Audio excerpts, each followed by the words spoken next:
വീടുകളിൽ ആണ് ഏറ്റവും അധികം ഏകാധിപത്യം നടക്കുന്നത് എന്ന് എഴുത്തുകാരി KR മീര പറയുന്നത് ഒരിക്കൽ കേട്ടിട്ടുണ്ട്. അതായത് ഈ ഗൃഹനാഥൻ പറയുന്നു, ബാക്കിയുള്ളവർ അനുസരിക്കുന്നു, ആ രീതിയിൽ. അല്ലെങ്കിൽ അപ്പനും അമ്മയും പറയുന്നു, മക്കൾ അവർ പറയുന്നതനുസരിച്ച് കടുകിട അങ്ങോട്ടോ ഇങ്ങോട്ടോ മാറാതെ പിന്നെ ജീവിക്കേണ്ടി വരുന്നു. ഇങ്ങനെയുള്ള ഒക്കെ ആയിരിക്കാം അവർ വിവക്ഷിച്ചതെന്ന് കരുതേണ്ടിയിരിക്കുന്നു.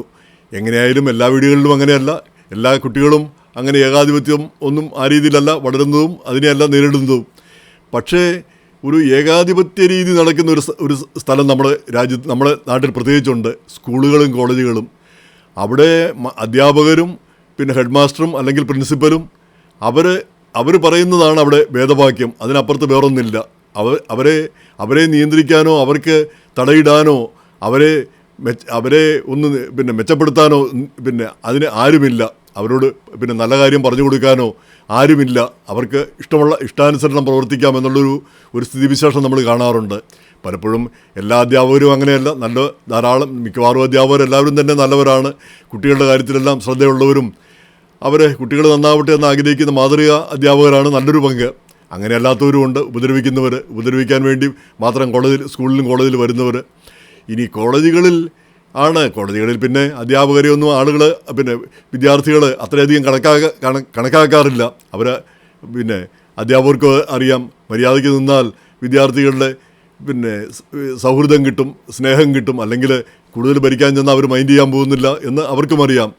പക്ഷേ ഇപ്പോഴുണ്ടാകുന്ന ഈ സ്വാശ്രയ കോളേജുകളും അങ്ങനെയൊക്കെയുള്ള കോളേജുകളിൽ പലതിലും പ്രത്യേകിച്ച് പിന്നെ മെഡിക്കൽ കോളേജ് അല്ലെങ്കിൽ എഞ്ചിനീയറിംഗ് കോളേജ് അതുപോലുള്ള പിന്നെ സ്ഥാപനങ്ങളിൽ അവിടെയെല്ലാം ആളുകളെ പിന്നെ ഈ യുവാക്കളെ ഒരുതരം അടിമത്തത്തിൽ എന്നതുപോലെ ഒരു ജയിലിൽ ആക്കുന്ന പ്രതീതിയിലാണ് അവരെയെല്ലാം പഠിപ്പിക്കുന്നത്.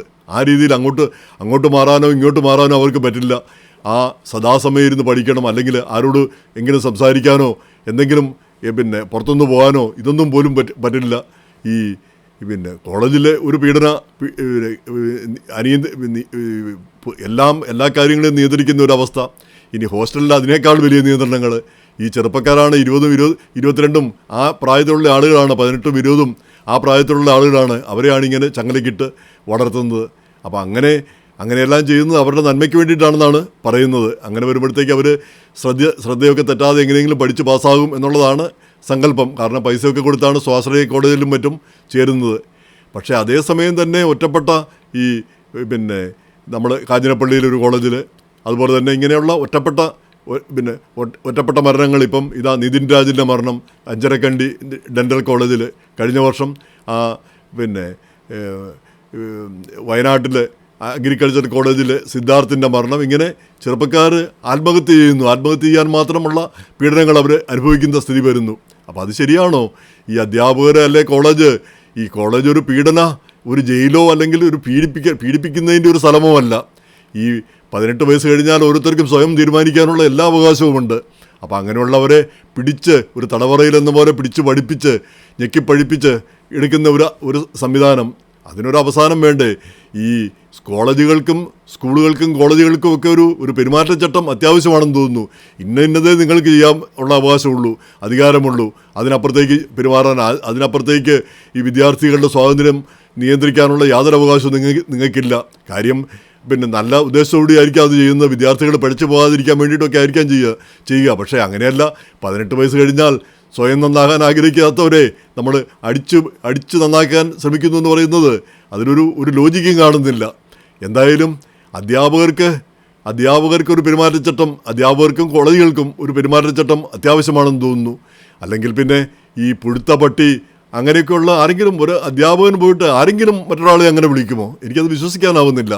പിന്നെ അല്ലെങ്കിൽ ഒരാളുടെ നിറം വെച്ച് അയാളെ ആക്ഷേപിക്കുക, പിന്നെ ജാതി പറഞ്ഞ് ആക്ഷേപിക്കുക. ഇന്നത്തെ കാലത്തൊക്കെ അങ്ങനെ നടക്കുന്നു എന്ന് പറഞ്ഞാൽ അത് നമുക്ക് വിശ്വസിക്കാനാവുന്ന ഒരു കാര്യമല്ല. അത് പ്രത്യേകിച്ച് കോളേജ് പോലൊരു സ്ഥലത്ത്. കോളേജിൽ ചെന്ന് കഴിഞ്ഞാൽ ഇപ്പോൾ ഇവിടെ നമുക്കറിയാം, കറുത്ത വർഗ്ഗക്കാരും പിന്നെ വെള്ളക്കാരും ഇന്ത്യക്കാരും എല്ലാം കൂടി ഒരുമിച്ച് സ്കൂളിലും കോളേജിലും ഒക്കെ പോകുന്നുണ്ട്.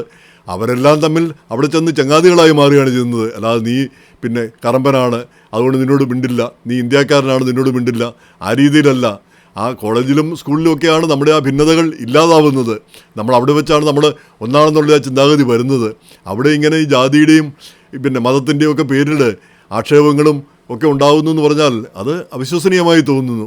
അതുപോലെ തന്നെ ഈ പിന്നെ ഈ ദരിദ്ര കുടുംബങ്ങളിൽ നിന്നൊക്കെ വരുന്ന പിള്ളേർ ഇങ്ങനെയുള്ള ഈ പ്രൊഫഷണൽ കോഴ്സിനൊക്കെ വരുമ്പോൾ തീർച്ചയായിട്ടും ഈ സമ്പന്ന കുടുംബങ്ങളിൽ നിന്ന് വരുന്നവർ അവർ ചെറുപ്പം മുതലേ അതിനു വേണ്ടിയിട്ട് പരിശ്രമിച്ച് പഠിച്ച് പിന്നെ എല്ലാവിധം തയ്യാറെടുപ്പോടുകൂടിയാണ് അങ്ങോട്ട് വരുന്നത്. അപ്പോൾ അവരുമായിട്ട് ഈ ദരിദ്ര കുടുംബങ്ങളിൽ നിന്ന് വരുന്നവർക്ക് പലപ്പോഴും പിന്നെ പിടിച്ചു നിൽക്കാനാവില്ല. കാരണം പിന്നെ അവരുടെ ഭാഷ പോലും അത്രയ്ക്ക് നന്നായിന്ന് വരില്ല. അപ്പോൾ അങ്ങനെയുള്ള അവസരത്തിൽ അവരോട് ഒരു ദയ കാട്ടേണ്ടതുണ്ട്.